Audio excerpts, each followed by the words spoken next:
What's up, Niche Gamer Nation? This is the Niche Gamer Cast. We actually did a second one. This is our we're actually doing it. We're hobbling along. We're really doing it. This is exciting stuff. Um, so Yeah, but we had too many spinning plates, and unfortunately, when you get sick from trying to manage too many different things on one end, you run raw. You get my situation where you're gone for a week, basically, and a half. yeah, So, it, yeah. Uh, Introduction should be for all the new listeners. yeah. So if you guys missed the previous episode, I'm Brandon, the founder and editor in chief at Niche Gamer. Um, I've been doing the site for a while, and yeah, I'm just trying to keep the ship sailing, trying to keep us And from capsizing. I am Michael Jordan, the guy who does a bunch of things. I don't even know what my title is anymore. Yeah, but you you'll. do like you do like a lot of stuff too. But I'm basically the media and marketing manager for NicheGamer.com and your humble servant. So yeah, it's been a very. We wanted to try to get this done on the weekend, but there was just way too much stuff, and then I got deathly ill. It went from oh, okay, well it's kind of bad, but then it went full blown like I don't know, space AIDS for some reason. And I think it's because I haven't had like a real like I've gotten sick, but this is real sick. This is like couldn't move sick, and it kind of killed me for a good part of the weekend, which made it very hard to get our Yoshi Woolly World review that just went out today up and out and in a way that I could actually record it. Luckily enough, it kept me company while being sick the whole time, so instead of snuggling up with a good book, I was basically clutching onto my 3DS for dear life, playing that, which it wasn't all bad. It's a pretty good game. Give it a 10. It's one of the best platformers that I've played. So, Yeah, yeah. man. I mean that it looks awesome. I really want to get it now. I mean, I've always loved Yoshi, and I mean it's Nintendo. And, I know a lot of people will be like, yeah, "Fuck you, man! You fucking faggot, and you fucking nostalgia." But like, I think it's hard for them to make a legitimately bad game, right? Like it's a spectrum. Well, they Um, don't allow themselves really to make a bad game for the most part, and mhm. sometimes it becomes dubious when they do some third party outreach. But they've done a pretty fair job. Yoshi's Woolly World, and I mean Poochie and Yoshi's Woolly World, because that's the one that's specific for the 3DS. And it's not the new 3DS, and it just looks great. A lot of people were like, you should base it off of it being a port, but realistically, you can't take a game and judge things like, oh, well, it's a port. Especially when you're doing a conversion like this. I mean, this isn't like a PS3 to PS4 or something like that, right? This isn't a Xbox One to PS4. It has none of those connections. This is like a whole different ball game to a whole different ball game, and they've translated it really fucking well. And by itself as a game, it's just a phenomenal product. I don't. I think you're gonna be, even if you hate Nintendo games, you would be hard pressed to find something wrong with this. Um, there's zero graphical glitches. There's zero sound glitches. There's zero gameplay mechanics glitches. Controls are tight to the level of perfection. Like it's just and that's the thing that I think that's why Nintendo will always have a hold on the market, because they provide that level of polish. You know what I mean? Absolutely, yeah, definitely, man. I mean, I'm super excited for the Switch, and we'll get into that more too. I think it's refreshing to have the podcast be more it's more conversational, and but we still have some direction. But before we were a bit more scripted, I think. Like we had the niche game, the niche news of the week, and we might kind of bring that back. I don't know. We'll have to see what you guys think, and if you leave us comments and emails or whatever. So, I mean, we literally would have like a bullet point list, and we'll go over specific topics and stuff. And I think this is been more fun in my opinion, and kind of get rambly, but it makes it more fun. If you're cooking while listening to this, or driving to your job or whatever, this is really just a labor of love that we're doing, and yeah, so it's awesome. Plus, it allows us to also get a little topical too, because when you do game stuff, I mean, you got to think that besides our day job stuff that me and Brandon do, we do. It's almost like having two jobs, you know. So we basically work 16 hours a day every day when we do this stuff to Yeah. try to make sure things work. Um, Yeah, like perfect example, when Mike got deathly sick, part of what contributed to that, in my opinion, was this past weekend we we basically, uh, without saying too much because he might be listening, we let somebody go and we hired somebody new, and we had to basically sit down and go over like pretty much everything with the new person, with our new development and things like that with the website. So it was fun but exhausting, and then we ran into problems well, I and wouldn't exactly use the word fun. It was a lot of meticulously going over code. I yeah. spent geez, this weekend, and it didn't help that I was a little sick before, and it just made it worse. But I ended up going from, it was me and the coder were going over it for a good 8 hours till 5 a.m. because we did a meeting about what we needed to do, Oh what yeah, we that's right. had. Then we basically did a bunch of stuff to make sure that Niche Gamer loads faster. So a lot of people are going to start seeing that the website is going to be hitting benchmarks a little bit quicker. You're going to be having images and stuff loading faster, and it's going to streamline it so that people can get to the content without it having, that's a big thing for us is, we bitch about it in video games. Why should we have to bitch about it on a server? So Yeah.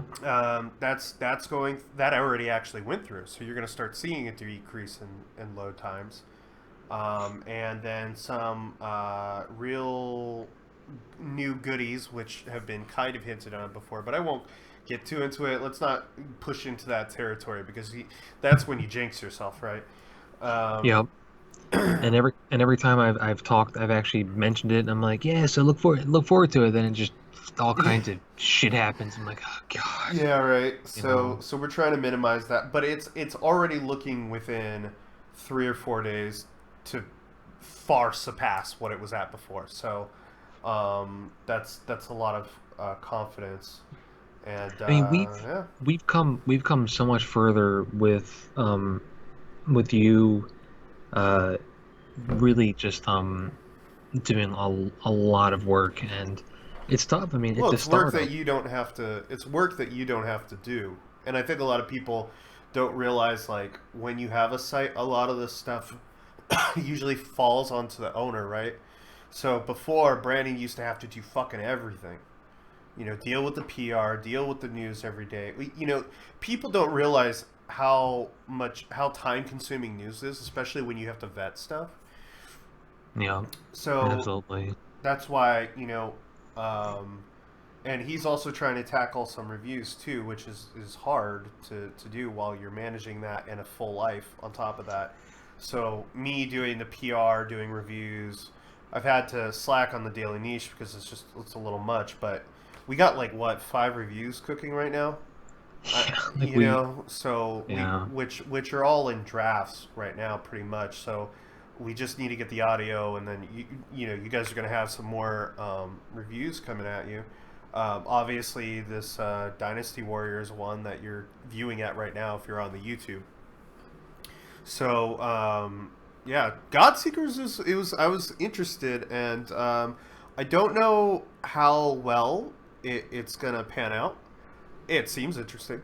I don't have any gripes with it so far. So When they yeah.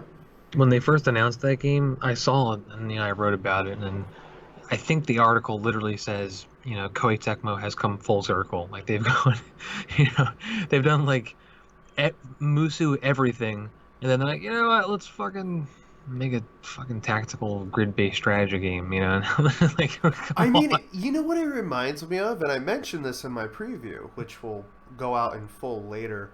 Um, is that it kind of the way they have it set up reminds me. Remember the Warhammer tabletop? Yep. Like they had two versions. They had the one where it was like the miniatures, where the figures were like an inch tall, right? But then they had the ones where it was like ultra miniature, where you put a bunch of little units on one square, and that like counted as like whatever force. Like you move the forces that way, and the battles were a lot bigger and stuff like that.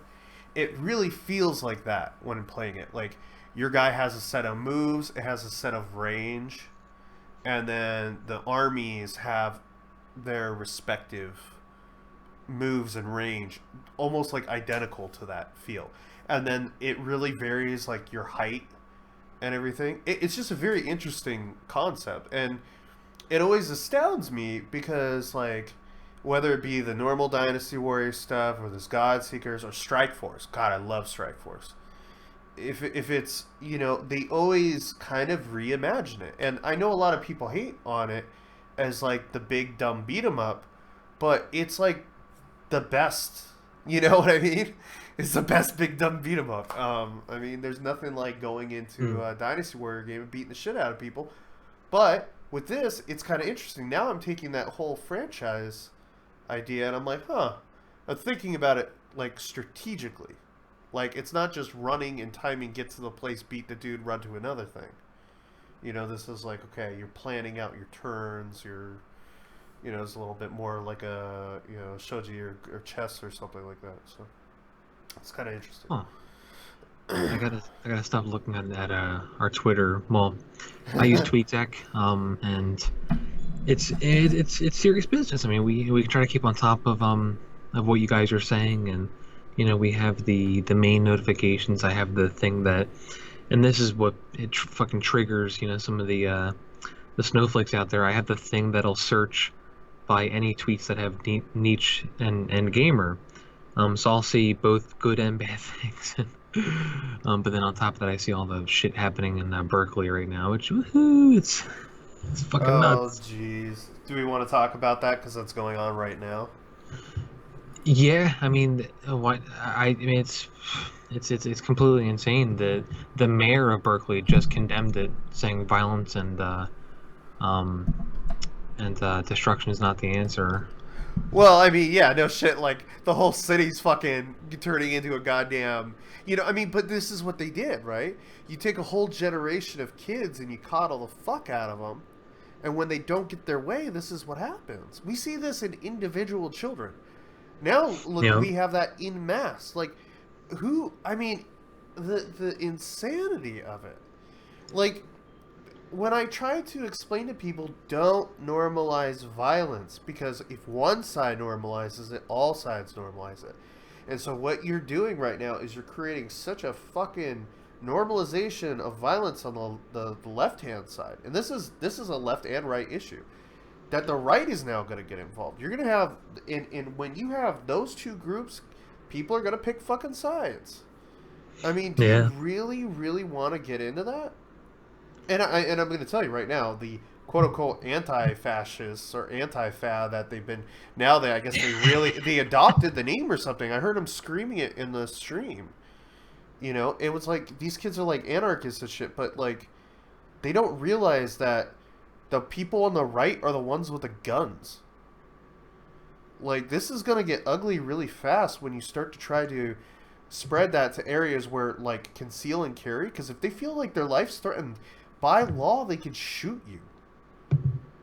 And yeah. if it, in a mob, yeah, goddamn right, that's a fucking. I mean, it's gonna be. I mean, it's scary because you know, we obviously, if you guys don't know, I live on the East Coast, you know, in the Philly area.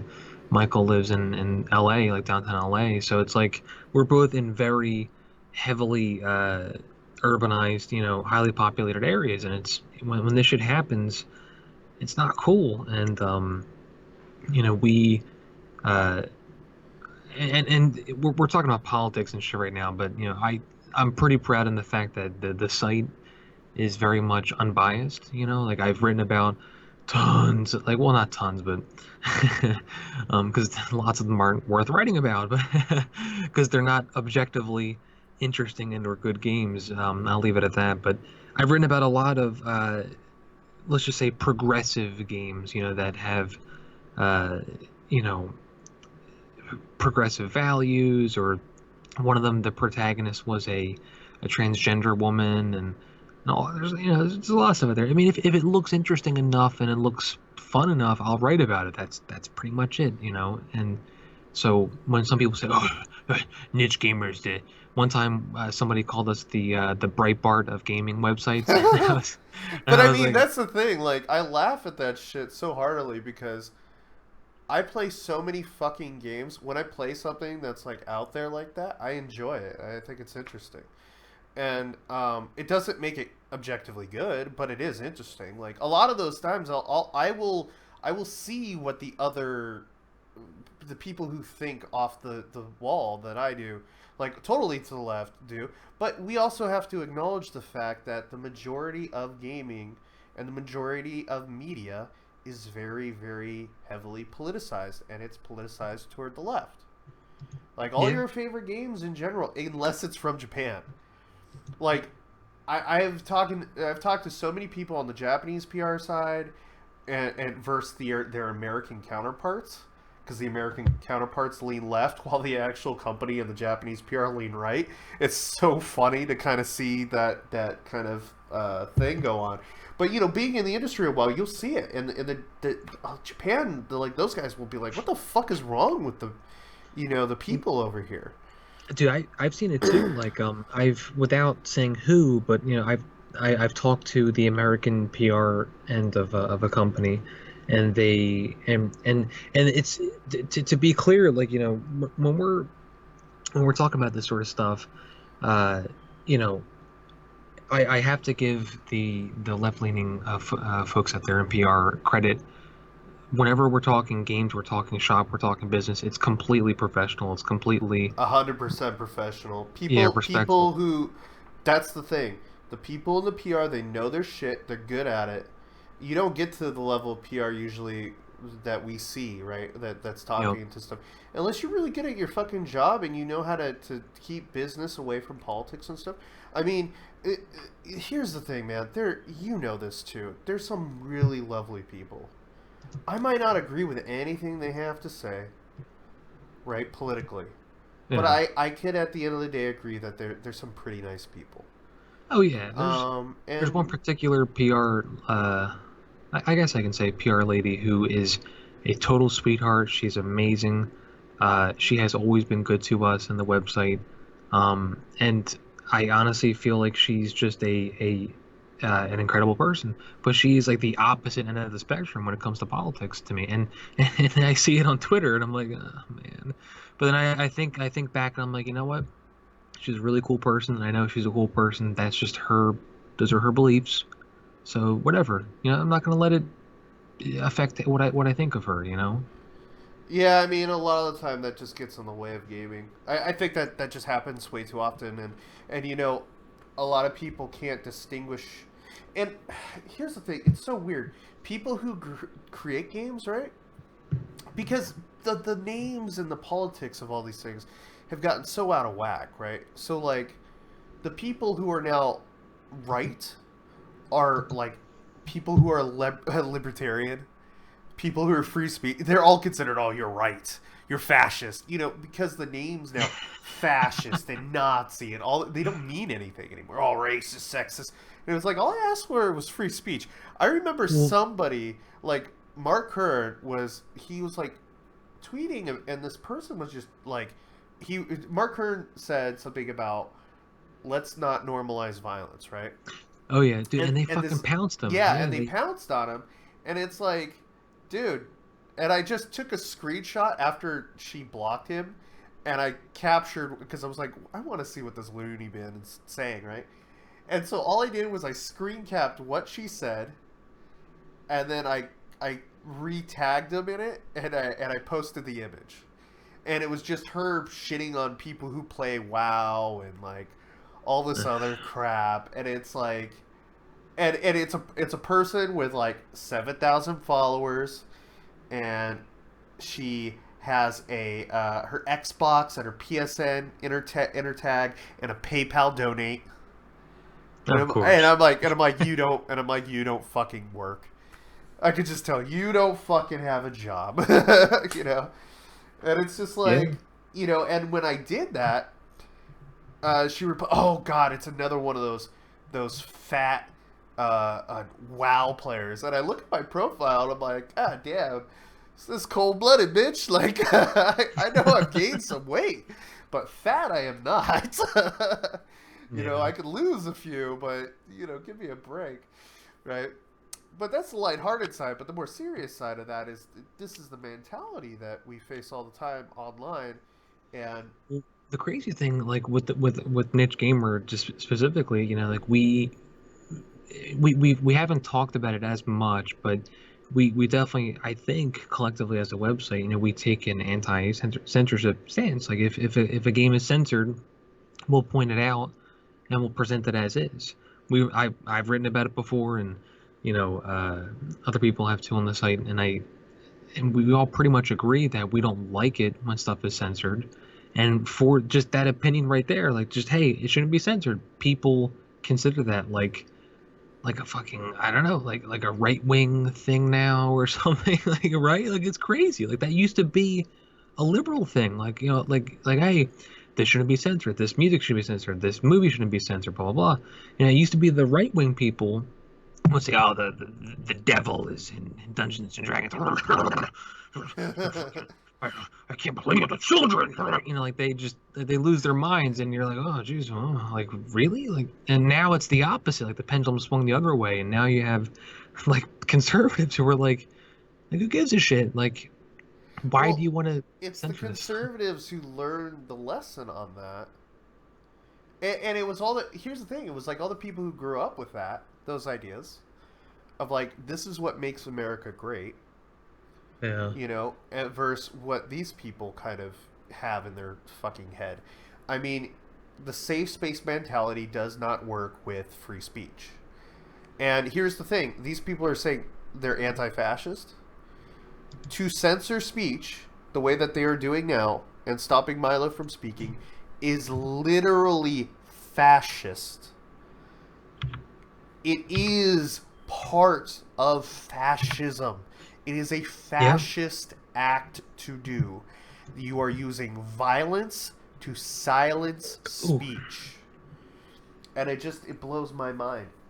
I'm drinking coffee, by the way, not beer. I did have a beer earlier, though. It just shows how ridiculous Michael and I's schedule is. It's like, come home, have dinner, have a beer. It's like, oh, well, shit, we got to do the podcast. I guess I'll have a coffee. And it's like, Dude, it's so. I haven't had coffee since I've been sick because that dehydrates you, and I've been super dehydrated already. Oh, And fuck. I'm getting the coffee shakes. Like I hate that. It's It's like, like it's like, I want some rocks. You got yeah. some more of those rocks? He's Is crack. Tyrone, Tyrone. Red Balls is cracking a can, baby. Oh, I love Oh, that shit. God.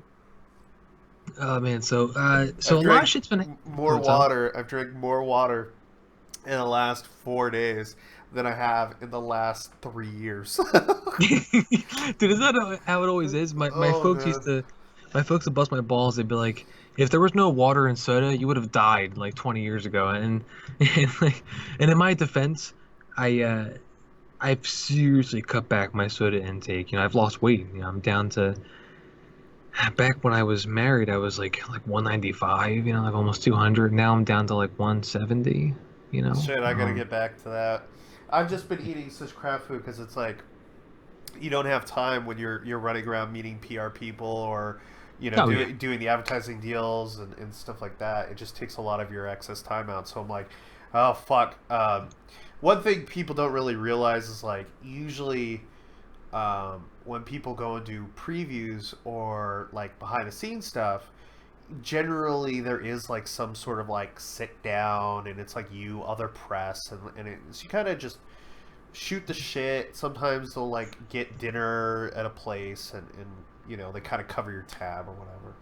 And no, it's not the press being bought. It's usually a sit down in a way to. It's like they presented their material to you, and it's kind of like a trade off where they get to know the person that they presented it to, and then they probe kind of they kind of question you about like, oh, what did you think? You know, that's usually what they do. So when you hear people, oh, getting drinks with so and so, oh, you get a meal, whatever, it's not anything like, ooh, collusion. You know, it's more like they're kind of doing it in a way to coax answers about how well they presented themselves and how well they presented the product to you, or like what could have been better, things like that. And instead of just outright being like an, it's, you know, it's kind of not that sort of questionnaire to do to a press person you invited out to do it is maybe not the most couth thing to do, right? So this is a kind of a nicer way that they do it. And you know, usually people are generally, it depends. I'm a more talkative person when I can run a room. That's the thing. Brandon knows that too. Yeah. When I get in with a bunch of PR people, it's just because I've been doing it for so long. The thing that a lot of people don't, and hey, if you don't like us, you don't like what we do, that's fine. I really don't care. Like I watch, I only respond to people who post legitimate questions, criticisms, or positive things. That's pretty much it. I used to respond to trolls and stuff, but what a lot of people don't realize is that there is a lot, and like Mike, you mentioned before, there's a lot of stuff that goes into just running this website, trying to build a company, and a lot of it is just constant, talking to PR people, meeting up with PR people, or just touching base and establishing these, and I'll say relationships, but I like to. There was I forget who it was. It was like a law professor who used the term professional collegiality, and I really like that term because basically it's like you're able to be colleagues, but professionally. Like you're able to, like, hey, why don't we meet? We'll have coffee. We'll touch base about blah blah blah, and but you're keeping it professional, right? And it's a lot of it. And the problem is, a lot of these websites they'll try to get just free games. It's like a big thing. Oh, I just want free games, man. And it's like you can't just keep doing that. Like you'll burn these bridges. So, it's like we're trying to keep on top of all this stuff. We're trying to keep on top of all the announcements coming out. It's like it's a lot of stuff. There's the news. There's the reviews coming out, and it gets exhausting. So. Yeah, we're at a really weird, finicky point where we're slowly getting kind of this new all around traffic, and we have these possible options opening up with Metacritic and with some other people, and those are big things. So it's like traffic gets laid on us thick, new things get laid on us thick, but we have to manage to the point where we also have to do our jobs full time. So it's like normally websites and stuff, when they're at this point, like it's at that tipping point where it's like, oh, you have a 24-hour staff member or something. Me and Brandon can't do that yet. You know what I mean? Yeah. So Yeah, like it gets exhausting. Like Michael's got his main gig, rather gigs actually, and I've got I work at a university, so I have to deal with children all day, and then I have to come home to my child, my son. So it's like, yeah, Big Papa's got a lot of shit on his plate. yeah, so I'm trying, trying to keep going. You're like holding on for that coffee cup. It's like that one moment. It's a little bit of solace, You're just like, oh, it's gonna be okay. I mean, like realistically, whoa, what happened? Sound like you cut out. Oh, there was like a weird bloop in the Skype call. Okay. But yeah, like I feel like the site kind of plateaued for a bit, and I feel like we're definitely on the upswing now. The numbers are all going up consistently, and we're working really hard to try giving you guys more content, more original content especially, and a big part is to bring out this new design, this new layouts, that it looks nicer, it's still easy to browse, and we're trying to give you new features too, and that's going to be another project to roll out after. So baby steps. Baby steps. Yeah, yeah. I mean, I'm like I'm super happy with the. We're pretty much set with the video production. Well, we're still trying to get used to, you play the game and then you'll write a script up, you'll record the audio, blah blah. And we're trying to have video reviews for all of our reviews, um, and I'm really happy with how they've come out. And there were some growing pains with that, and people are just whatever. But we're in a much better place now. So They do um, tend to. I mean, even though one of the things is it's not really reflected in the YouTube numbers, but we could tell just how many people are on those reviews, and it's a fuck ton of people on the reviews, and like the only way to gauge how many people are reading it that we can actually see are like don't have ads turned on. Sadly, so it's been kind of a yeah. very interesting experience to check, like, oh wait, this is how many people actually watched, who did a click through or whatever, versus how many people actually had it with their ad block off. It's just, oi, oi. YouTube, every time YouTube changes something like that, like behind the scenes, or like kind of fucks with that interference in between, it's so annoying because like everybody across the board is like, oh, why are my numbers down? I'm like, realistically, this is why your numbers are down, just because it's the ads and all that shit. But and whatever people have in the scripting shit to kind of block unnecessary scripting or whatever. But oh man, Yeah, I dude, mean, I just want to tell you right now, I'm like, really quickly. what's up? Even the UC police at Berkeley are just trying to tell people to evacuate like now. It's fucking This is retarded. just I mean, nuts. honestly, and I mentioned this privately on our website chat thing. I said it's gonna come to a point where they're gonna start fucking sending in the National Guard, like, or whatever, just every time, just to fucking shut this stuff down as soon as it starts coming up, because these people are babies. They literally will not stop until they get tired. Like, oh, I want to go home and have some chicken tendies, or they or, right, or their phones die. Oh, I gotta go charge my phone. It's like, Well, the it's just scary so thing, dumb, the and scary I think thing that's what's here is they've turned it into a big, massive fucking party. Like, they burn shit, they turn it into a massive party, and anybody who tries to videotape it, you have these guys who are violently attacking people. Like, I was watching people trying to stream that shit, and they're fucking trying to knock phones out of people's hands, trying to jack people's phones, trying to just destroy whatever. These people know they're doing something wrong, right? Or they would allow you to videotape it. If they wanted to make the statement powerful, they would allow videotaping. But it's all they're just hiding behind it. They're hiding behind it to use it as an excuse to destroy shit and steal shit and fucking party it up and be fucking the antithesis of chaos. It's just it's fucking ridiculous at this point. a lot of this stuff that has been coming up in the past several years has been really the proponent that kept me going with Niche Gamer. My goal was to build up this community that is not partisan, and there's no leaning one way or the other.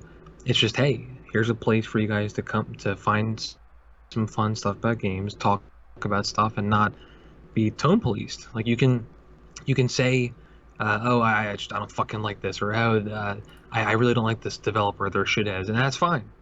I mean, we have very small rules, piracy, threats, racist, slurs, stuff like that. And but outside of that, we really don't give a shit. Like, you can say whatever you want. You can, like, there's a thread on the forums that's still up there. It's like it's called the, well, I don't know if I should say it on here. See, he might be listening to it.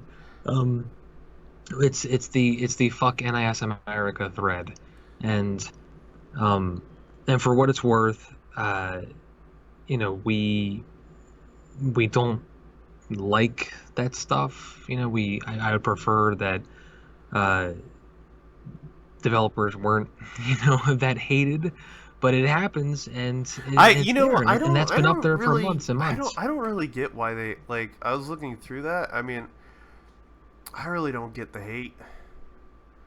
Am I missing something?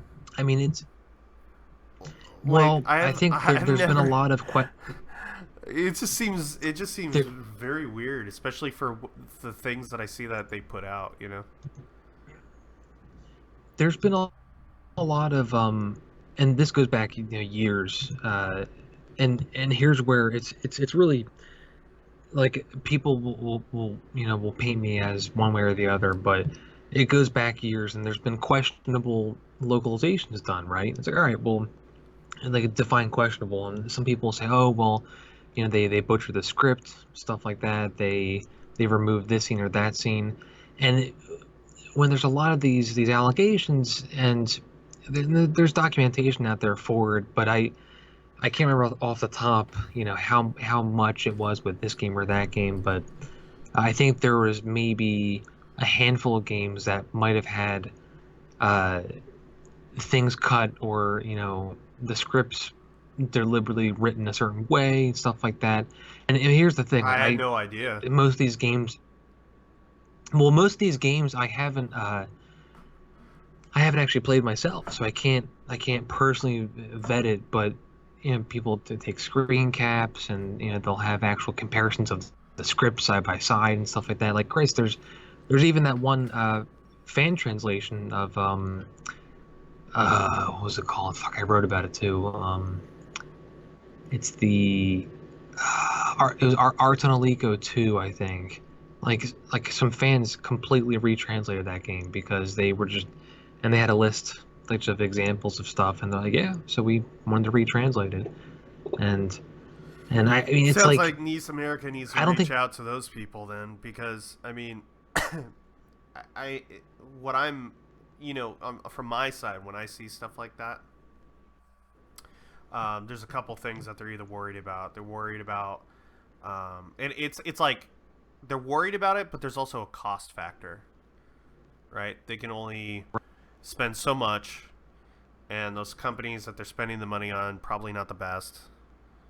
Um, and one thing that people have a hard time wrapping their head around is that fans will always do a better job of translating.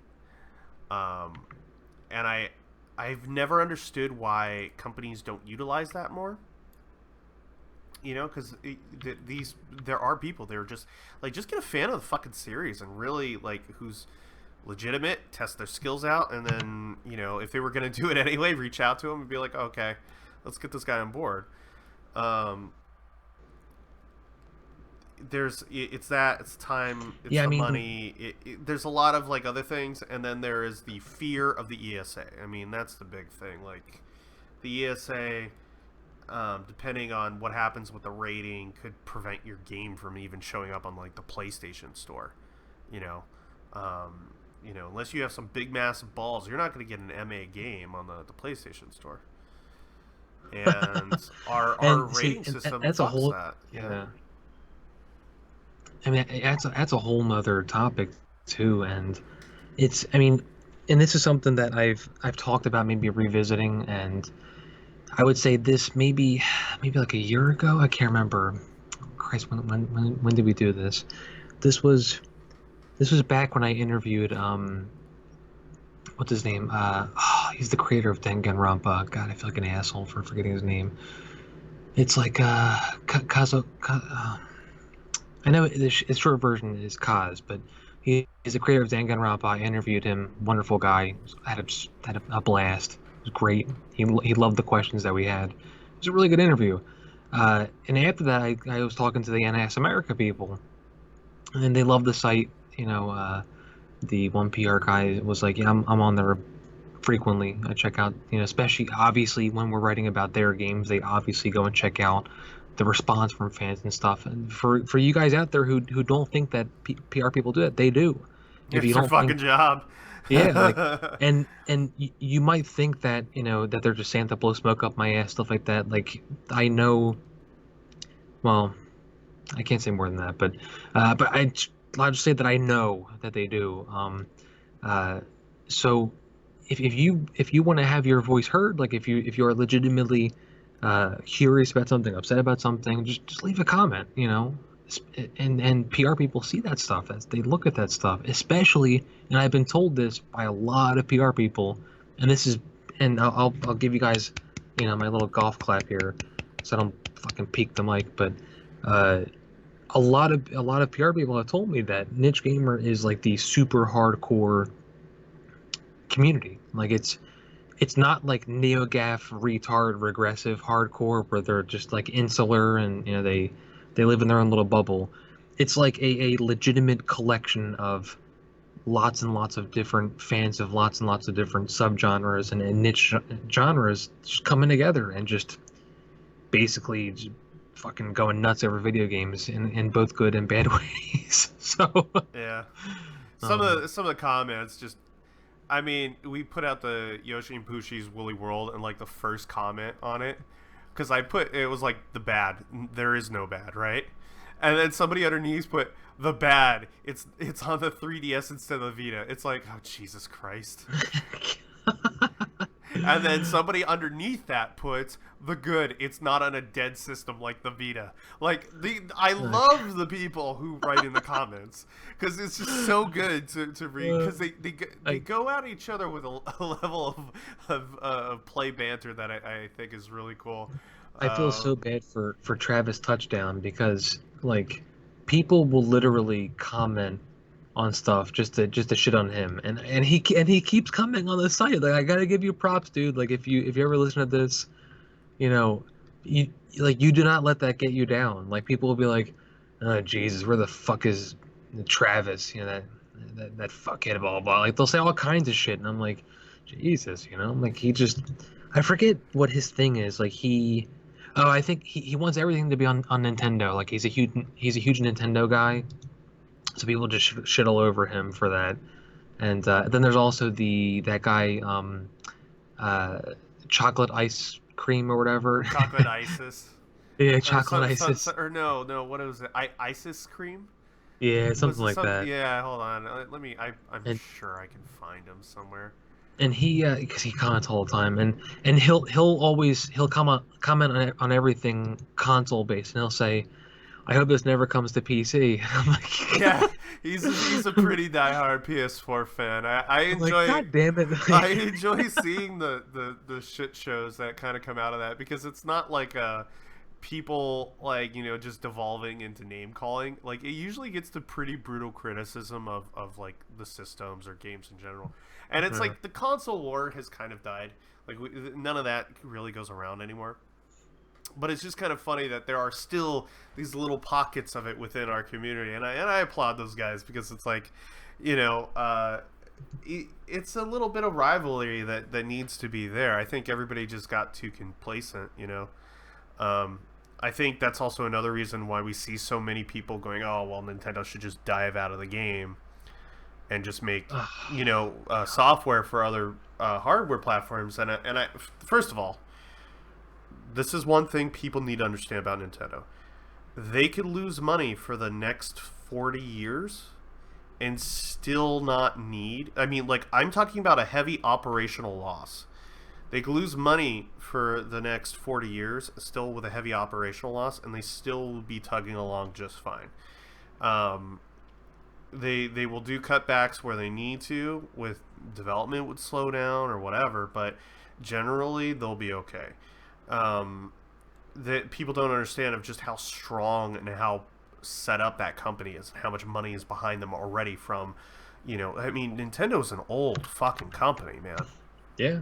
People don't realize that they've been around since they made Hanafuna cards, back in the 19th century, basically. I mean, I did a whole research thing on them. I should probably do that for Niche Gamer, translate my research project on just kind of like every step Nintendo took to kind of build into what it is, and maybe do like a little quick history video of it.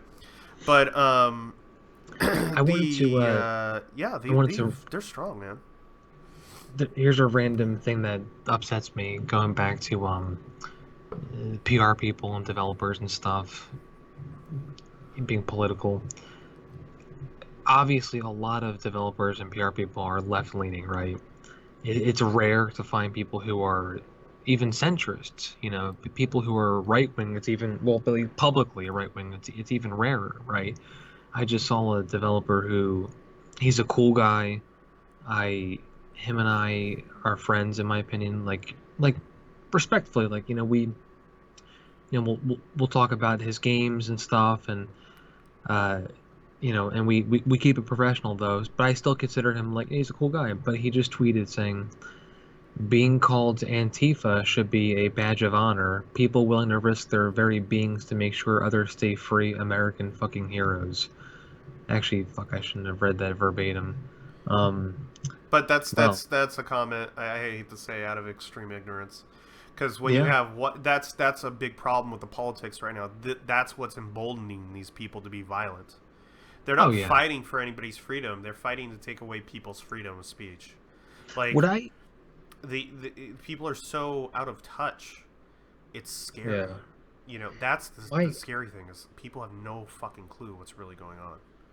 Well, one of my goals with Niche Gamer was really to just try to bring more dialogue with the industry instead of it being so fucking just polarizing, and to try to and we had a lot of breakthroughs with that, right? Like we had, I mean, even if it has to be, unfortunately, like Xbro, it's a a pretty high up there Xbox developer. I won't say who comes out against all of this bullshit.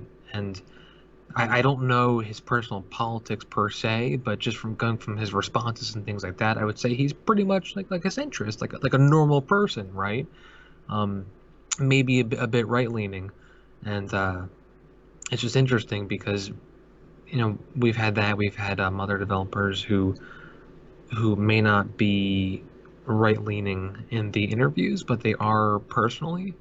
So, and I try to keep it about their games. I try to keep it about, obviously, that's the reason why we're interviewing them. We're not like it gets me mad when I go to interview people like Kenichiro Takaki, who's the Center and Kagura creator, and then this one fuckhead was like munching on like fucking nachos in front of him, like I'm just like Jesus Christ, and then they asking him like stupid shit like who's your favorite waifu, and I'm like, oh my god, dude, like really.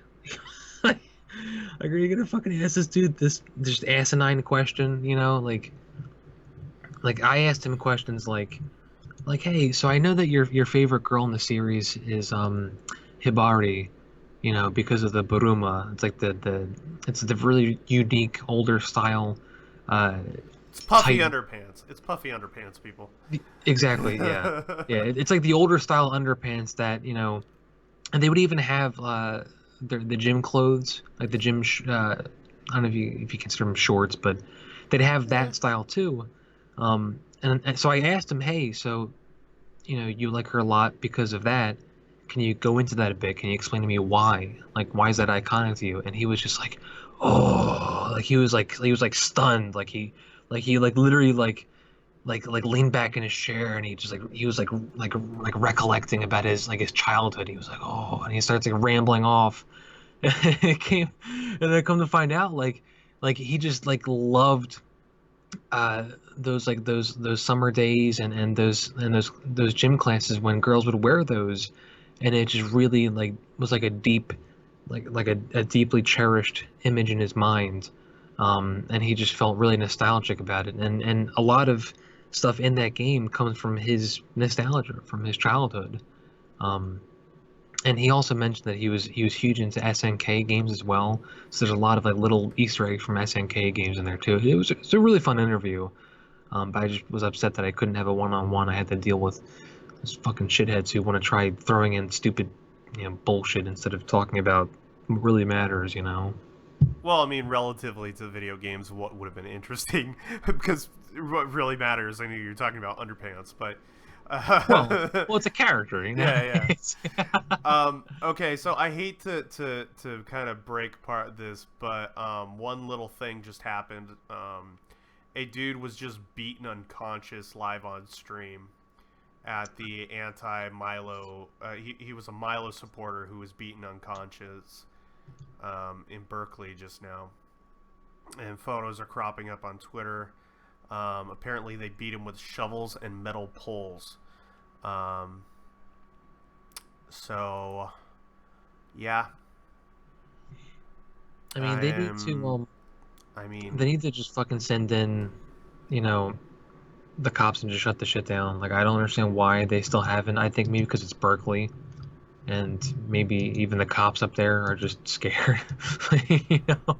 I Um, just can't believe this. It's just like yeah, it's ridiculous, dude. I mean, and people are just like posting like this is just being live streamed. yeah, yeah. Um, I might even open up. I might open up a beer. Well, another one rather. While we're talking about all this depressing shit.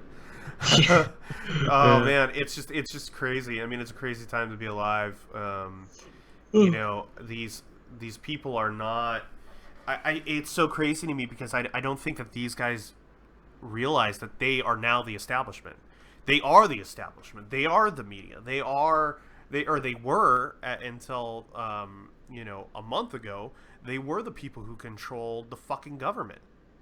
Like they were the establishment, and now the establishment is being uprooted peacefully by people who voted and people who are about free speech and stuff like that, and people who are undermining the media by creating new media, which I've said has been needed to be done years and years and years ago. You need both.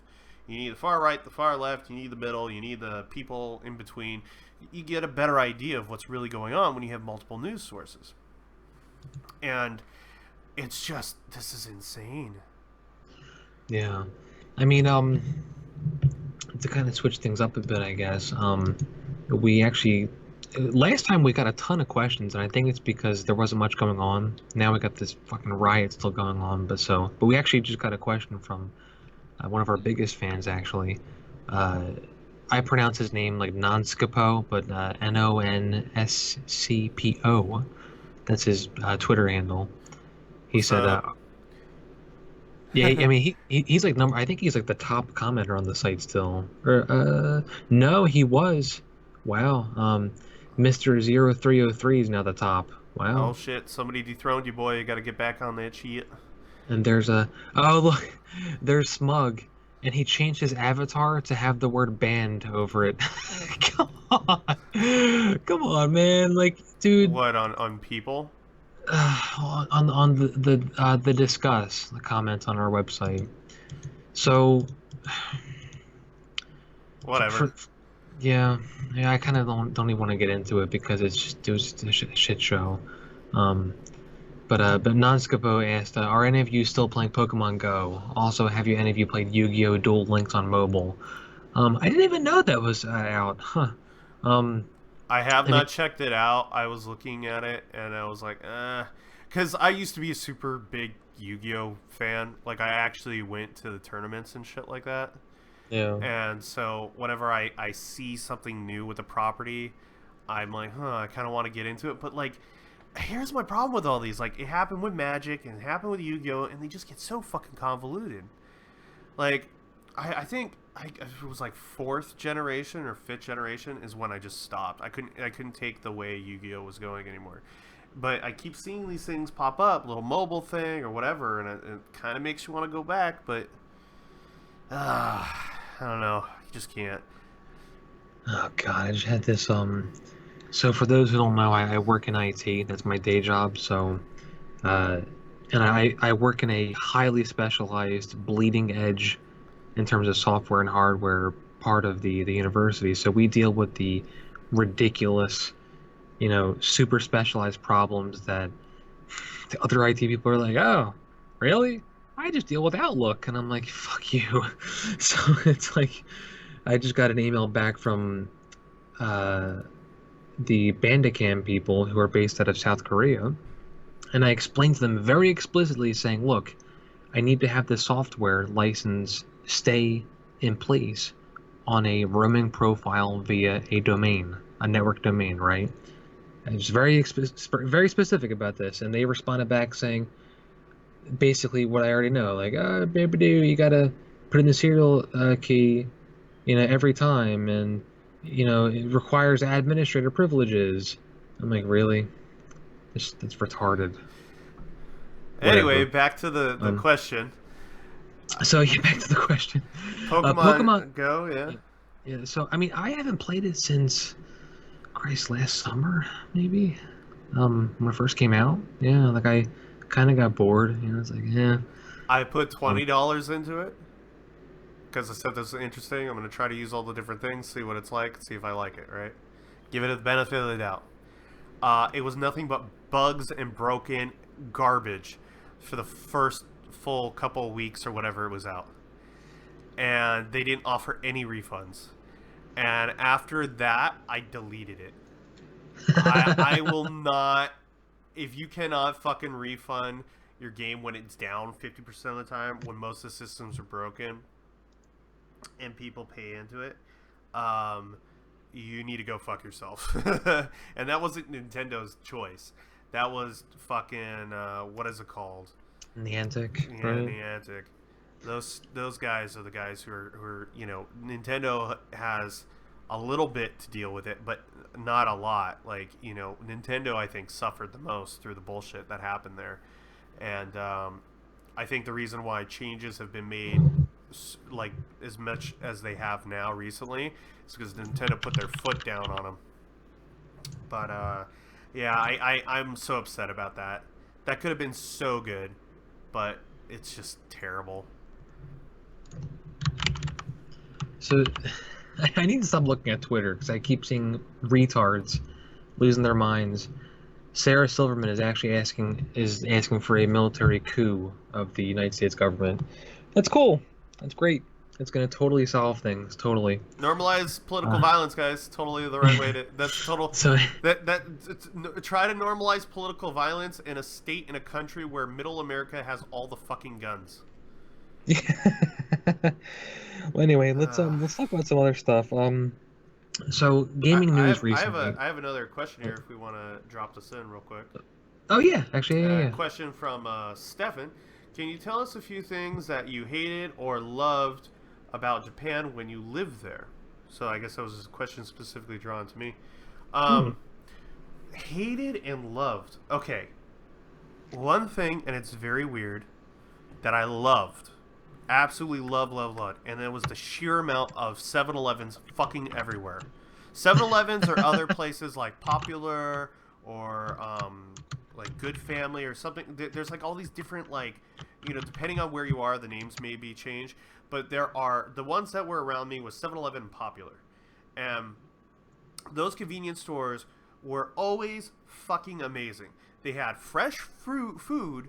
Like they have these places where they make like a bunch of sandwiches, not like how it's like a truck stop diner crap that we get at ours, but I'm talking about like fresh bentos and shit made daily.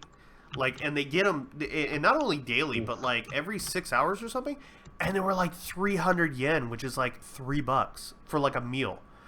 Like you could like when people sit there, it was like, how are people living off of all these bentos? Like, dude, like you can't. You could live super cheap, like $9 a day, cheap. And if you want to go even cheaper, you can have like 2 cups of ramen and one bento a day, and you could survive off that stuff. And it wouldn't be super bad for your health because the bento actually has it has vegetables and it has all this stuff in it. And that level of convenience to be like, I am super fucking tired from work. They're everywhere. I can literally walk outside across the street and go there, no matter where I live in Japan. You can have that accessibility. It's just amazing, and it has a lot. I mean, people don't even get that level of convenience out here.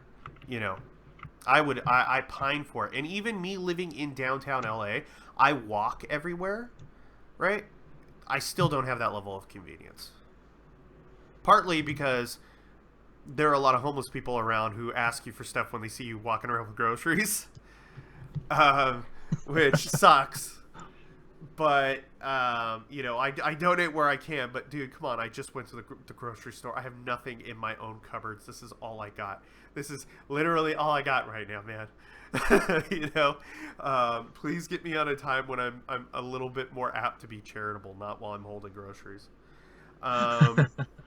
And one thing that I hated, a lot of people don't get this, but people are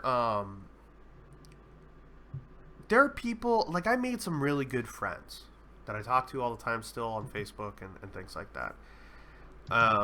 But there are people who really want to use you as like the white guy friend. Oh, this is a foreigner. But like they don't give a fuck about you. That's one thing I hate, and it's really fucking common. And even some of my really good friends over there, they're like, yeah, it happens a lot. And it's very specific people. Like, there are girls who they'll go out and sleep with the foreigner guy just to be like, oh, look, I'm sleeping with a foreigner guy. Like, that's like their thing. You know what I mean? Yeah. And they're not exactly have the best reputation and stuff like that. And it sucks, but it's true. I mean, there was some stuff like that. And I got burned a couple times because of that. And it really sucks because you're like, man, I feel like this guy, they want to hang out with you all the time. But it's like when shit hits the fan and you have their back, they don't reciprocate that at all. They don't have that instinct. So, like, you're going to end up, like, I remember I got in a fight, and it had to take out, like, 4 people by myself. And luckily, I'm a lot bigger guy than most. You know what I mean? So it was like, it was just like, think fast, hit hard. And that's, that you can get high and dry. So that's probably the worst thing that I could, the people who you build a strong friendship with, they're like your blood brother. But then there's those people who fake it. And so there's people who are really loyal, and then there's the people who are the fakers, and there's a whole fuck ton of them. Like, you don't see that really here in the United States, right? Because we just have so many the foreigner shock or whatever, like that. It's really not a thing. Like, to have like. Yeah, I mean, I kind of experienced that too when I was in China. I've spent collectively probably a couple months over there, and it's once you leave the major cities, and I'm talking like fucking like smaller rural, maybe partially kind of urbanized areas, and it's like, you really are like one of the only foreigners there, and they'll look at you, and they'll someone will even point. People will just stop you and talk to you and shit on the street. It's really weird at first, you kind of get used to it at a certain point. For what it's worth, the area I was in, they called me Nagoni, which is their dialect for foreigner. That's always nice. Oh, by the way, people, if you're in Japan and you're being called a gaijin, that's an insult. If they want to properly address you as a foreigner, they'll call you a gaikokajin. Like, there's just a level. I mean, yeah, to weeboos, they're like, oh yeah, I'm a gaijin, it's like, well, not like, and you're right, and that's why it got me upset for a while, because they would just call me Nagoni, and the in Cantonese it's Guaylo, and then the actual the proper way is to say Lao Wai, that's the Mandarin way to say foreigner. But a lot of them would use their dialect, which is it's not nice. But then there's also a whole other thing with Chinese where they're really, really not nice way to refer to people. They would call you by it's a combination of like your skin color and then ghost. So so you can imagine where this goes to, and they would literally call white people like white ghost, black people black ghost. So it's like a pejorative for them, basically. So, I mean, I've heard that it's pretty bad in China. Oh yeah. Maybe Japan is a little less. But there is that stuff that happens, and people, and I don't fault Japan or China for that matter for that. I mean, I just personally dislike it, obviously, because it sucks for me, but it's not like I can't understand culturally where they stand, or, I mean, here's the fucking crazy thing. Hiroshima and shit like that still runs really fucking raw for some people. It's kind of a big deal, dropping 2 atomic bombs on a fucking country. And And that raw deal translates to people who fucking hate it and then look at their fellow countrymen who, are speaking English and who are doing stuff, and it rubs them the wrong way too. Or God forbid they see, a Japanese girl dating an American. Holy fuck, I mean, I went through that and I got fucking jumped by a bunch of like dudes in construction here. And I ended up having to book it because they broke a beer bottle thing. They cut me on my arm. And I was like, oh shit, this is going downhill real fast. Sometimes you need to know when to fight and sometimes you need to know when to run. So as soon as I got a chance, I fucking booked it. And I ran into my friend's bar and, I just fucking averted probably some really nasty danger. I mean, I have a lot of weird stories and stuff like that. It's so weird because there's so many things that I do love and I do dislike. But I think, that's probably a thing that stands out as like hate. The only thing I can associate hate with, because it's a real betrayal of your trust. Well, let's cause we're at like an hour 10, so maybe we'll we're at an hour 6 right now. Oh, I'm a little bit off then. I have it on my screen to make sure. So, do we have any other questions? You want to do one last check on the Twitters? Yeah, I'm not seeing anything. I think it's because of those fucking riots, which is depressing. And let me see. You should do one last call, just in case. And oh man, dude, this anti-fast stuff, it's just going nuts. No. I'm like looking at like this dude's tweet. It says, when you realize the left wing is controlled by globalists backed by mainstream media and creating divisions in America. And it's like this gif of this guy going, oh shit, like what the fuck? Oh man. I mean, dude, like earlier today, it was hard for me to get any work done because Alex Jones was on the Joe Rogan podcast, and it was fucking incredible. Oh, they're old friends. Yeah, like I was losing my mind, like literally just like Alex Jones, he's talking about all this stuff, I'm doing my Alex Jones impersonation here, and they asked Alex Jones, the globalists are putting chemicals in the water that are turning the frogs gay. Okay. And actually, they talked about like fucking like metaphysical stuff and like post-humanism. It was crazy. Like they're, like, they're like like Joe's like. I mean, Joe Rogan's a little out there. Alex Jones is way out there.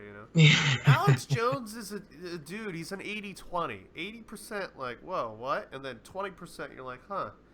You know what I mean? Like, yeah. Don't take it at face value, but it is some interesting stuff to think about. Yeah. But, I do enjoy the Joe Rogan and the gang when they talk about stuff. That's funny. Yeah. I mean, my goal is to take the things from fun and cool podcasts like that and see how we can make things work. We're trying to do more of this stuff where we're going to do a podcast weekly now. Where I'm hoping to eventually do. Maybe we'll do like a live stream bi-weekly. I don't know. Like we're gonna try to do more fun stuff to just include you guys and to give more personality behind us, because when all it is news and reviews and stuff, you don't really get to see more of who we are as people, right? And that's one of the main things that direct competitors of ours, they'll do straight news and stuff like that. Maybe they'll do editorials here and there, blah blah blah, but they don't really get into news so dry it's like you're masturbating with sandpaper. Yes. Yeah. I mean, and for what it's worth, sometimes like I'll do it too. Like I'll write a little blurb, and then I'll say here's more about the game from the blah blah, and I'll just copy pasta the blurb. And some people will shit on me for that. And hey, it is what it is. When you're writing at least 10 to 12 articles a day and you're trying just to get shit out there, sometimes you can't you can't like absorb all the information and rewrite it. Like I did the article for the Elder Scrolls Online expansion, right? And I didn't copy pasta that. I took in the info and I rewrote it. Same thing with the big thing with the Torment Tides of Numenera. Like there was the kerfluffle with the stretch goals being cut. That content was cut, right? That's a big deal. So I analyzed all the crap that happened, all the stuff that was taken out, and I wrote the article and I got quotes and links and stuff like that, and it took me a while. Like I was at that article for a while, and I just hope that a lot of people, or at least a good number of people, see how much we're putting into this stuff. And a good example, I mean, we mess up, and I always make sure we own up to it. We'll fix it. We'll put an addendum saying, hey, we made a mistake, blah blah, whatever. But recently we did the article for the original Nier, the potential for a remaster, right? So it's like, all right, that's awesome, but I won't say who, but a big website wrote about it too, and they wrote the article as if Yoko actually. I like to Westernize Japanese names when I'm speaking not in Japanese. So so Taro Yoko, they wrote about it as if he said everything, as if he said all the quotes and etc. But the source they went to, broke down all the quotes verbatim from the video, and they put who said each quote. And it's like, okay, so how the hell did you guys mess this up? Like, how did you say that he said everything? And they even tagged him in the Twitter post saying, Nier remaster, blah blah, possibly happening via Yoko Taro. That's the Japanese. So, and he responded saying, I didn't say such things. You have to go to Square Enix for that. And people were like, oh, that means, it's a fake article. Oh, it means it's not true. And I'm like, no, it is true. It's that he didn't say it. Somebody from Square said it.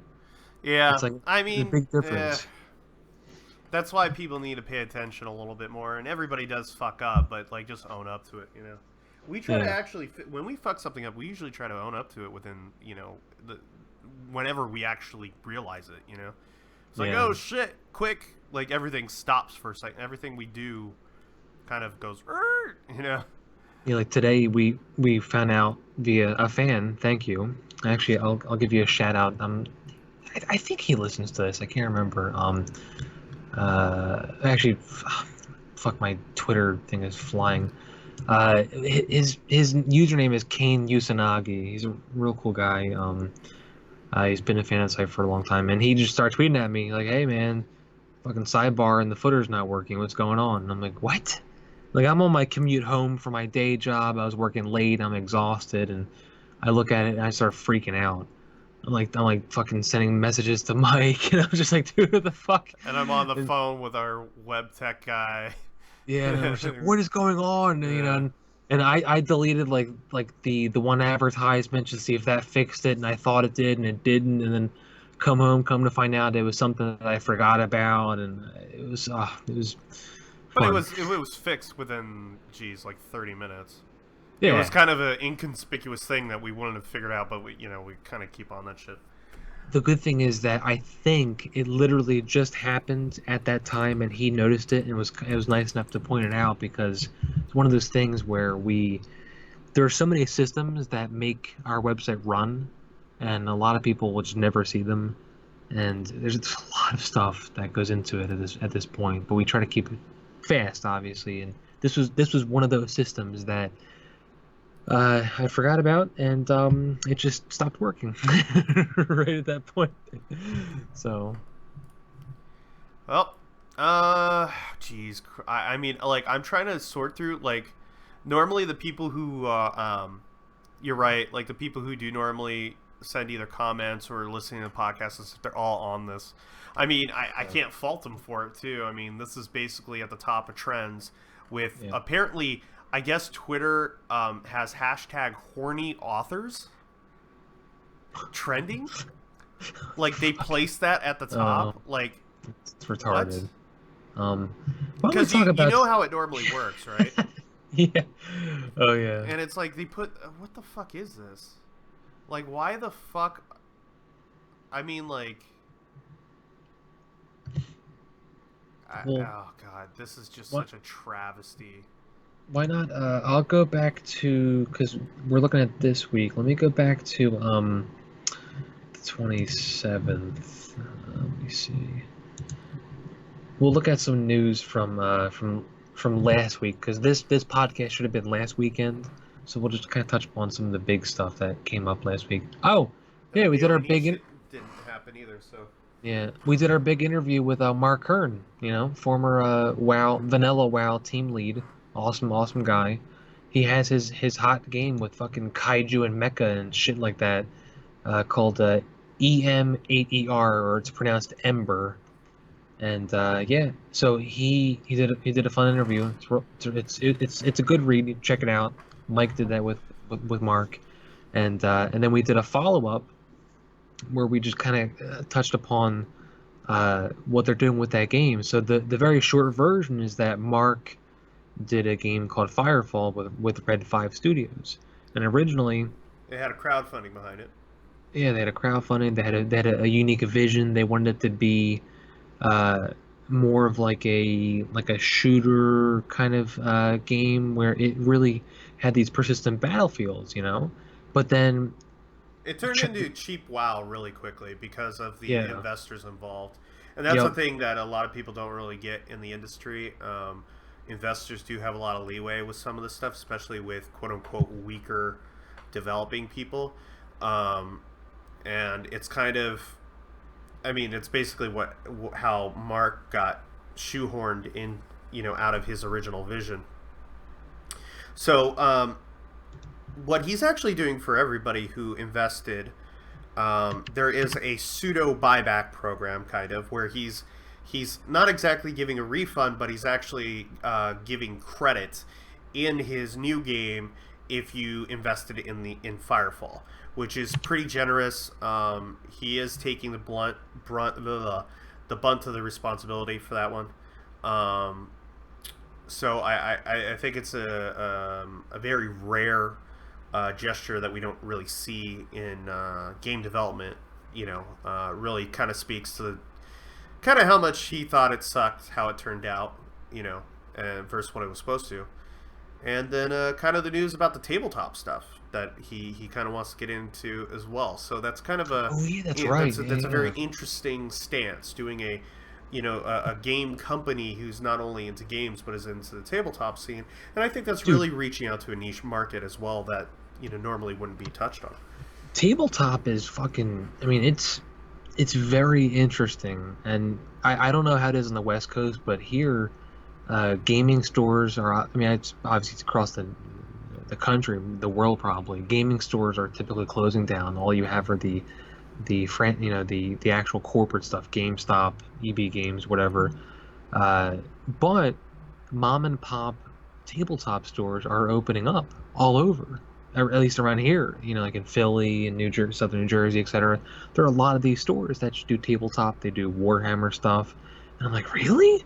Like, and I'll walk in there, and I'll just check out the stuff, and yeah, and usually the people are nice and stuff, but it's not really for me, to be honest. I mean, I could probably Well, get I mean, into it, but their business is on built on repeat business. Like, their yeah, business cannot sustain itself with one person coming in, buying something, and leaving and not coming back. yeah. That's the same thing with comic book stores and stuff. And it's very interesting to see, because like I've noticed that a little bit in Japan they have those stores and stuff. Um, Here in California though, I've seen nothing but them dying. Like I Huh. actually, in the last 4 years, I've seen almost every single one that I've ever known to be up and running just go extinct. Um, and that doesn't mean that there's something bigger and better taking its place. It's meaning that these people cannot afford it. Um, Yeah. and realistically, I think it's because nobody knows how to diversify that business model very well, because it's a very very very expensive hobby for like Oh tabletop yeah. games, Absolutely. and it doesn't. See, here's how the card, like, you saw a lot of card games and stuff get picked up. Card games are like, they creep up Like, oh, you $3 here, $3 here, $3 here, and soon enough you've spent $100 on a box of cards, right? Instead of, I bought 3 model sets or something that month. People don't realize that, right? It's a very, when the paint and all that stuff. I mean, I used to have all of that shit. I actually I had so many different sets, and I invested so much that when I actually sold them, because I painted them, and that's actually something I was really good at, I made a profit, dude. I'm talking about, like, I made like a couple grand, and that was right before because I saw it crashing, and I was like, oh, I'm gonna get out now, you know.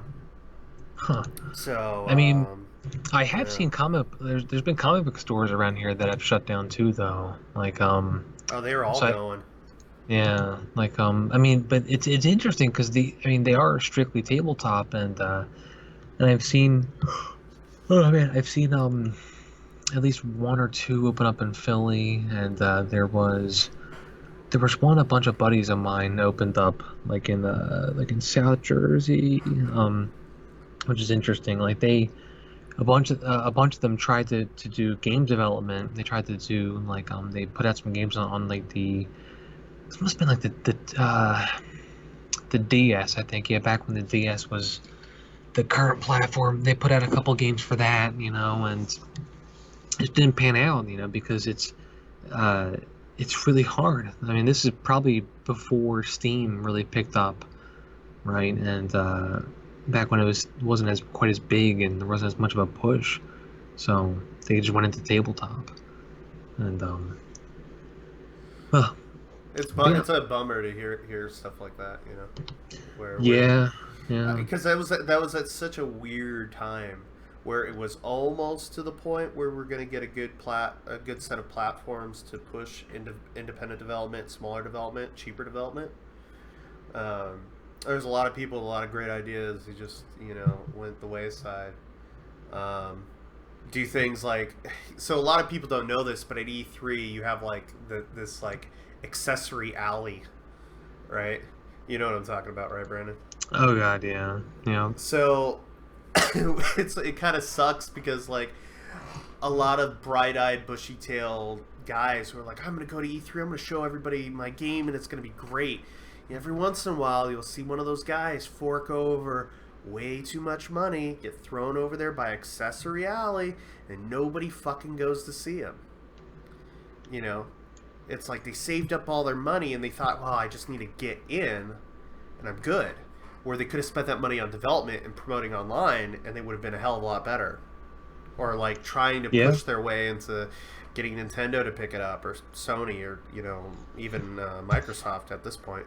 It's kind of And yeah, depressing, like, and I think that's a really good point because like you have developers like the guy who made that game Banished. So as far as I know, it was pretty much all one guy. I think he might have gotten a composer to do the music. That was pretty much it. He did all the models, etc. And it's a hardcore survival city builder, and he's done really well. He developed it for maybe 3 years, something like that, and it's out. Full release is out there. I've been wanting to have us review it. I just haven't any fucking time, and my dad even likes it, and he loves city builders, and it's just really interesting. And it's just him, he just put it out there. There was almost there's no marketing for it or anything like that. He just made a solid game, and he's doing well, and you know, and that kind of reflects upon. I think I mentioned in the last podcast too, just the coverage that we try to have. It's like we try to do the same thing. Like it's the long tail where we're not trying to get these big clickbaity things. Like we're trying to just cover the stuff that needs to be covered, that people be like, oh, that's pretty cool. I wouldn't have seen that on like IGN or Destructed or whatever, and that's what's been doing better for us. you won't see much of anything on any of those anymore. It's true. Now it's like, oh, the Daily Fix, and fucking Nick Cage went to his Nick Cage expo and he actually crashed it, blah, blah, blah. And I'm like, what? Like, what's even going Half the on? stuff I see on like I can't even look at other sites really anymore. I'm like really. Like I've actually saw like IGN was we every once in a while we'll get some mainstream news up, right? Just for to have it. It's if we find it interesting. But at times I've seen like IGN lagging. Like we'll have it up before IGN. Like how the fuck Yeah. does that happen when Well, you not have only that that, many but millions of dollars? yeah, How does that and fucking and happen? and not only that, but also, like there have been times when, and I'm seriously not trying to toot our own horn. I'm not, but we'll cover like live events, like say E3, Sony press conference, right? Uh, and you know, we were ready. Like the FF7 remake was announced. I had an article drafting as the trailer was debuting. I was writing it, grabbed it. I grabbed a placeholder image and I published it before the trailer even finished. I think. I think yeah. So uh, the goal was to get the headline, get the image, get the announcement out there, and that's what it's all about. To be as accurate as you can in the moment, and update it as info comes. And we had that stuff up before. I mean, and I have all those websites on my Twitter, right? So I have that feed, and I watch it in real time as I'm publishing on a separate screen, and we beat all the other websites in the world, Kotaku, IGN, etc. And some of them, I really wonder if because they have these systems in place where they have like auto posting every 10 minutes or every 5 minutes. yeah, I really wonder if that has something to do with it because yeah, it makes it fucking like turn that shit off if you're doing live event coverage. You know what I yeah, mean? Like there's why you know there's a select group of websites that I know will post the shit on time. You know, yeah. and I'll go there, but I have to wonder too because I know a lot of those guys do that shit, and it's fucking annoying. It's just like get that shit out, dude. Like I guess maybe they're trying to pace it for SEO or to put articles out for the rest of the day. I don't know. I mean, it just feels like you're fluffing your timeline, Yeah, and I rather I people be getting the news as fast as possible than I know Silicon fluffing. Era does it too. Like Silicon Era does it. They'll have articles come out in bursts. I'm like, that's kind of weird. I mean, I guess they're big enough and they've been around long enough to where they don't give a shit anymore. Um, but like, there are times when like we'll have developers who have really really cool looking games and they reach out to us and they like, hey man, we really love to have our stuff on your site, blah blah. And I'll check it. I'm like, yeah, sure. Like what's it called? Avon Colony. It's an awesome looking game, and I'll do a preview for it when Oh, I I clear. saw that too. Yeah, I want to check Yeah, that one out. yeah, like I think I want to do the same thing where I'll just play it for like, like 2 hours, whatever, and I'll record it and we'll do a podcast to it because I owe him a preview for it. He's a real cool guy. Paul Tozer is the head of their company. They're based out of Texas. Real cool guy, and I haven't seen other sites cover it, and it kind of is depressing to me. But it is what it is. We start to own the SEO for that game. You know, Yeah, but that's getting a little too behind the thing. I think we've kind of droned on this particular subject a little too much. oh yeah, Anyway, yeah. So um, let's get back to some of the recent hot news though, right? I mean, there was a lot of stuff in the past like week. Um, like Squeenix has their big Marvel partnership that they announced. That's kind of ridiculous, right? that's just setting up for Kingdom Hearts, You think so? I think. Ah, man, that's gonna be weird. Oh, right, because Disney owns Marvel now too. Yeah, Oh God. Um, and I mean, you gotta think that timing, right? And then right afterward, we got a Kingdom Hearts 3 image reveal. yeah, it's true. That It's is just like, true. uh, I mean, here's the thing. Like, if you like Kingdom Hearts, dude, more power to you. I just can't get into that universe. That weird Disney mix with Square's universe. I know people like it, and I don't know why. Like I've tried to get into it. I've tried. Here's my thing. My big problem is I love almost every single video game. I even tell people I was like, if you sit a bad game in front of me, I will most likely find something good about it. Like it just it's a way of perceiving life and games and looking at them as art that I wish more people would do. But there, it just that series. God, I just stylistically they kind of make it work, but it's like every time I play it, it's like ripping off a Band-Aid. I've tried to play every game in that series, and I can't. I just can't. Dude, I want to too. I want to love that series, but I just can't, dude. Oh. Anyway, what else do we have going on? Oh god, this beer's so good. I had to pop open one after all this fucking rioting and shit. So there was that. There was also a lot of other really interesting stuff too, like well, I'll just kind of glance over some shit. Tekken 7 got a release date, and that was interesting. They pushed it back because they clearly took jabs at Street Fighter 5.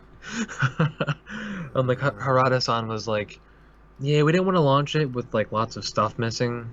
So, and it's like, I wonder what he's talking about. Jeez. Yeah, and but he was really polite about it, which is I would love to interview him someday.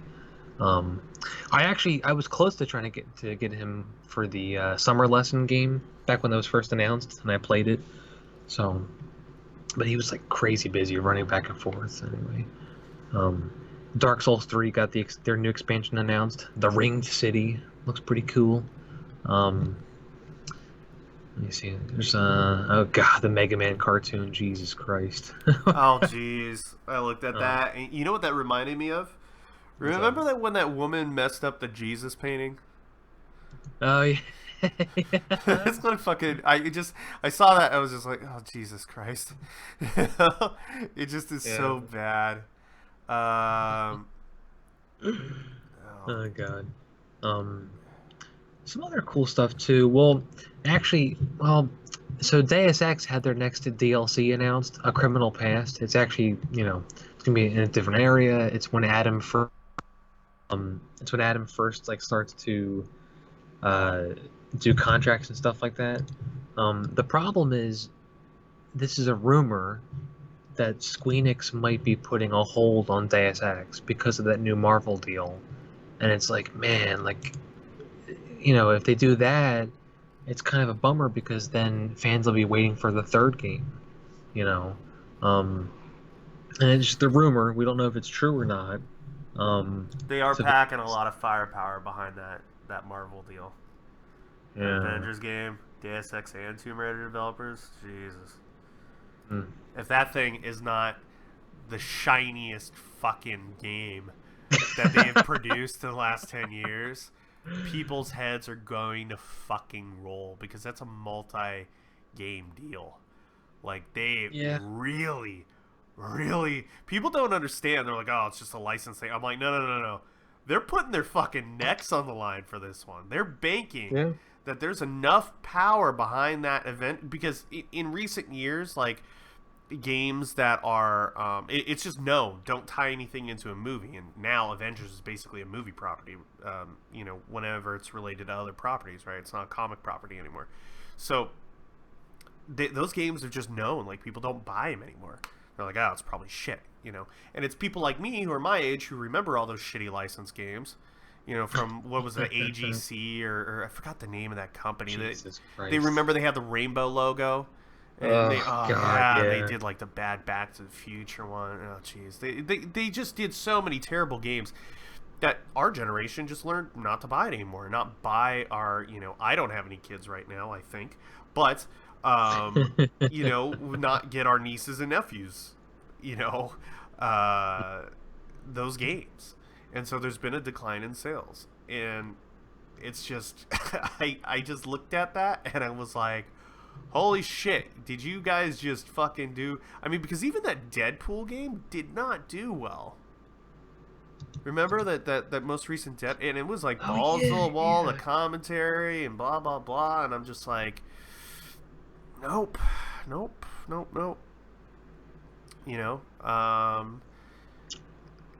It's...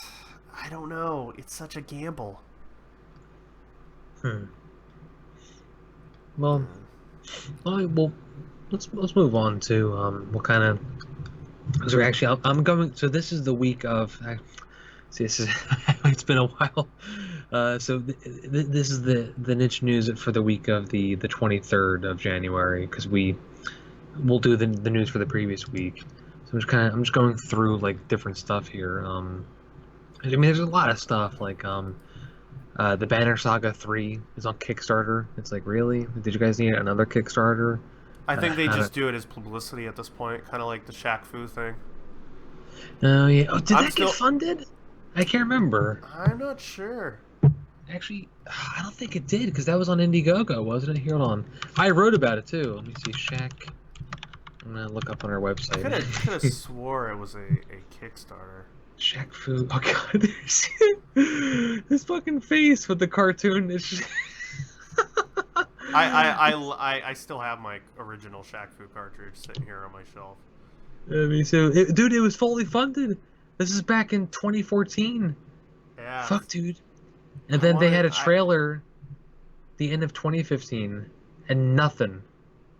Well, they probably have had stuff I just haven't written about it because nobody cared about it after that, to be honest. Um, maybe I we should. wonder- Maybe we should look into that. yeah. See, look at this. We're just getting all the hot scoops for you. Yeah. Fucking so- Shaq Fu, where is it at, man? It got funded. Yeah. So let's go back to You should make a story about that tomorrow and see what people say.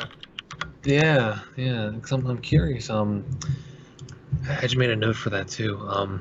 There's some other stuff too, like Nintendo randomly announced Pokemon Duel. Like, hey, here's a fucking mobile game that's available right now. And we're like, wait, what? I don't think it's random. I think they're getting it out of the way before the Switch comes out. Yeah.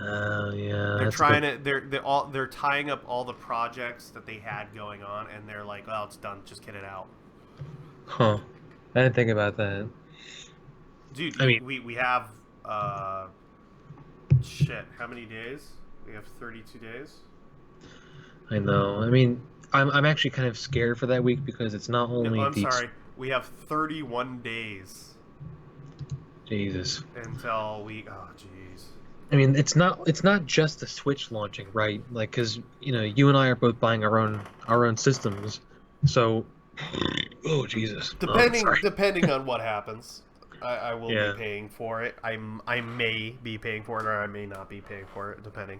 But we will have the system here.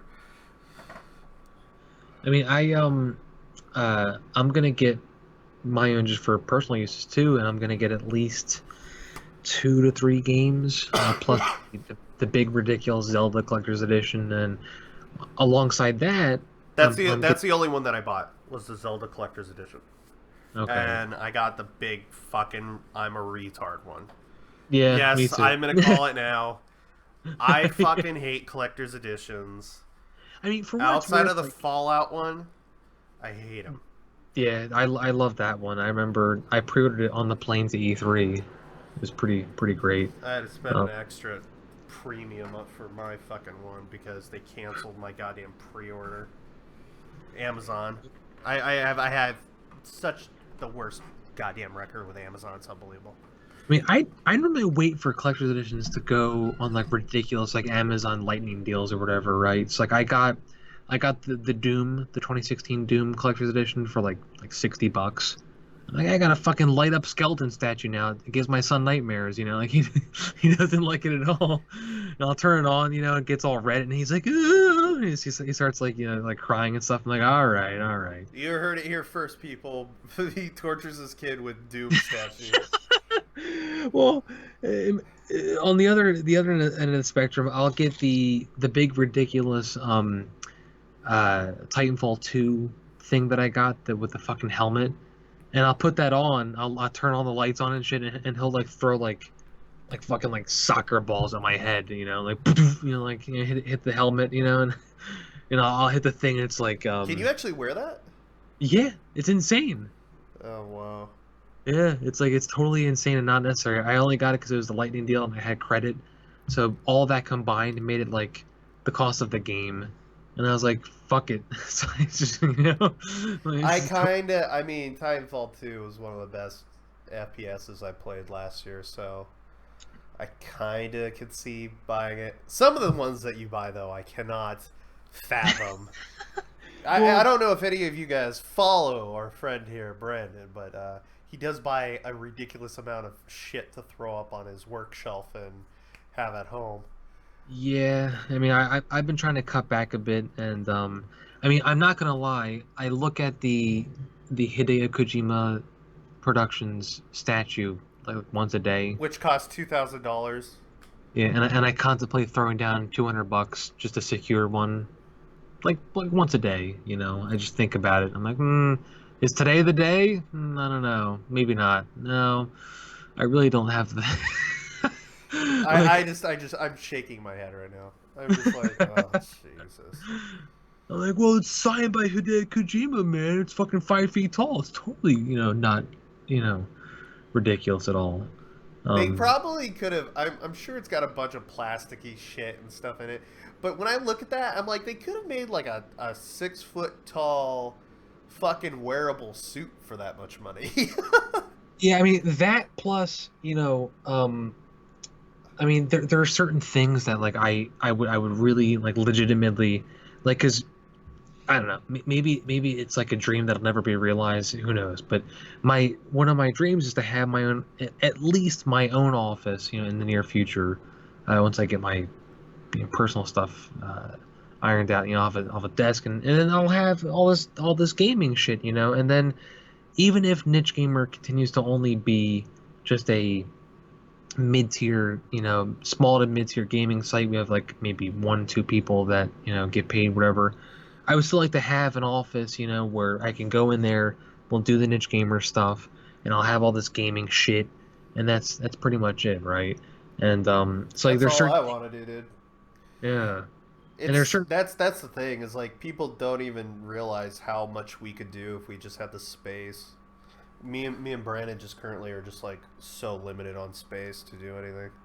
yeah, and I've um even contemplated moving up to where he is, leaving this great dystopian bastion of a shithole that is downtown LA now because of all these anti-Trump protesters and shit.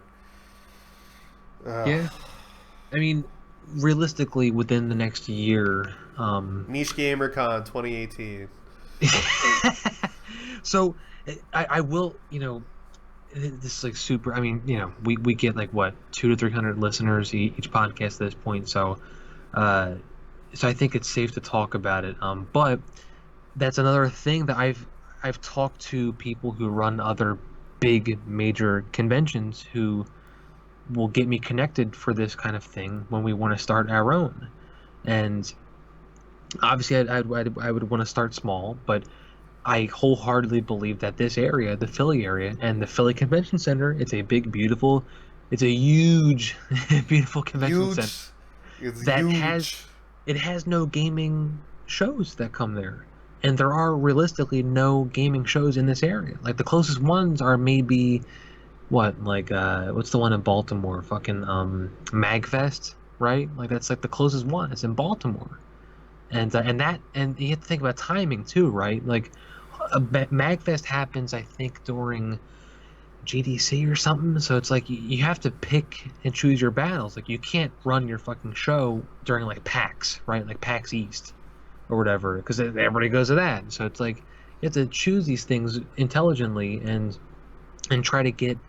My goal will be to start with smaller publishers like NAS America and I don't know, Koei Tecmo, etc., and try to reel in these smaller developers to come and just show off their stuff, and then see, and obviously get like tabletop people, whatever, and just see how it goes. And but when Penny Arcade announced a thing in Philly, I almost shit myself. Like I was like, no, and at first I'm like, all right, it's over. Dream's dead, guys. No more Niche Gamer Con. And in our group chat was like, what the fuck are you talking about, dude? And I'm like, fucking Penny Arcade, man. And I look at the press release again and I'm like, oh, they're doing tabletop. Never mind. You know. but it still worries me that they could try to expand if it grows. So But that is interesting that it is a tabletop. You know, if they feel that it's so popular in the area that they could create that convention scene there for I think, tabletop. yeah, I think it's there. I think, I mean, a good friend of mine ran a gaming convention years ago, and this was 2010, I think. It was called fuck, what was it called? Like America's Video Game Expo. It was in the Philly Convention Center, and it got really big. And that year, he just signed on EA, all the big companies, EA, Nintendo, etc. They finally, once I think once they got one or two of them, the rest of them just followed suit, basically, right? And then his partner, actually, I don't think I can get in trouble for this. Yeah, just keep it on the down low. Yeah, Anyways, it went to shit, is what you're saying. yeah, his partner took all of them, made his own convention, and then that fucking flopped too. So there you go. So, Well, it is what it is. Anyway, let's get back to fucking news. we should start rounding it out right now, though, because we're at 145. Ooh, yeah, actually, that's a good point. So, oh Jesus, uh, so yeah, we're gonna be doing this, weekly now. So, we'll be doing another show, I guess, on Saturday, right? Like maybe Saturday night, and then we'll. Yeah, well, we'll try to get those done. I'm gonna head up north for a little bit, and then we should be good for Saturday, depending on what your schedule looks like. Yeah, it's all my son, so, um, so yeah, we'll be doing this. This is gonna be the first show I think that we're doing where it's only going to the Patreon people first, I think, right? Yeah, this will be going up. The audio should be going up tonight for everybody on Patreon, and then I'll be compiling it and getting it ready for YouTube after that. Okay, cool. So if you don't back us on Patreon, if you're listening to this later or something, please go to patreon.com/nichegamer. And we haven't been pushing it heavily because we don't want to beat you over the head with it, and you're like, oh Jesus Christ, leave me alone. But it's there. We have a couple different reward tiers. The podcast exclusive early access rather is at $5 a month. So so you get it early, and yeah, we're trying to do things that are fun, but they're not unfair to people who just go to the site, stuff like that, but it's still rewarding if you want to be a super fan and back us, make us, love us. And... Give us your adulation, goddammit! We try so hard. Oh, and speaking of which, the fucking I've gone live a couple of times with the app thing, and nobody comments on stuff. So I'm gonna do it, like every day, and please, I'm gonna send out. Actually, what time is it? Oh fuck, it's already. I meant to send out. I think you gotta get used to it. I think it has to be like in the swing of things. I don't know, because a lot of people who donate are hardcore on the site for news, so it just kind of operates a little bit differently. But we'll see. Maybe we'll do some events or something like that, or maybe we'll work our way into having it set up. Can you actually? Does it keep a log so that you see people in there what they post when you're not in? Yeah. If they comment, it'll show up as an actual comment. But maybe we'll do something like push comments through there, or like questions, listener questions or whatever. Yeah, I mean we have. Let me see. We have 16 people at the $10 tier. That plus the people that are the they're at the $15 tier above that. So realistically, we have 24 people who can have access to that. And to be absolutely clear, it's an exclusive chat only on Patreon directly to us. So nobody else can get access to it but those people who back at that level. And you can ask us anything, and it's meant to be a really nice reward, so you can just get direct to us, just straight to us. There's no tweets and emails and whatever. It's very You're very bad at selling stuff, I have to say, my friend.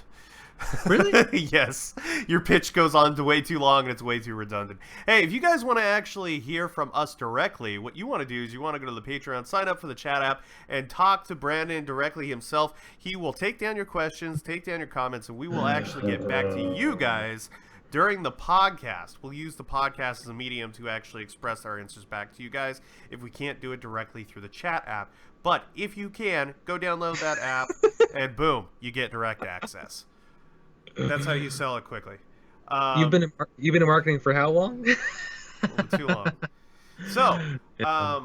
I think that's going to wrap it up. Obviously, guys, thank you. This stuff only happens because you guys make it happen. There's really not much that we could say after this. I'm trying to wrap it up quicker because we're on we're going to be running on that 2-hour point, and I'm trying to avoid that. Remember, if you guys have any questions, comments, leave them down in the post or in the video or on the Patreon page. You can comment on all three. If you're on the YouTube, feel free to put a like, do a subscribe. It always helps us out, and it always makes things a lot smoother because YouTube is constantly fighting us on every single fucking angle that we could do. And Patreon, you don't there is, I believe, kind of a front end visual access for the Patreon. We might be posting some stuff on there too, so every once in a while it might behoove you to check that out. And as always, we have updating news all the time on nichegamer.com. Be sure to check that out so you're staying up to date with the latest in niche gaming news. You want to say anything else before we cut this off? I mean, you covered everything, man. I mean, I just want to thank you guys again. You guys are incredible.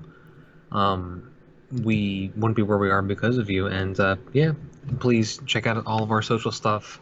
Check out our Patreon, and just keep supporting us. Keep visiting the site. Keep commenting on stuff, and just know that you guys make everything possible for us. So thank you so much.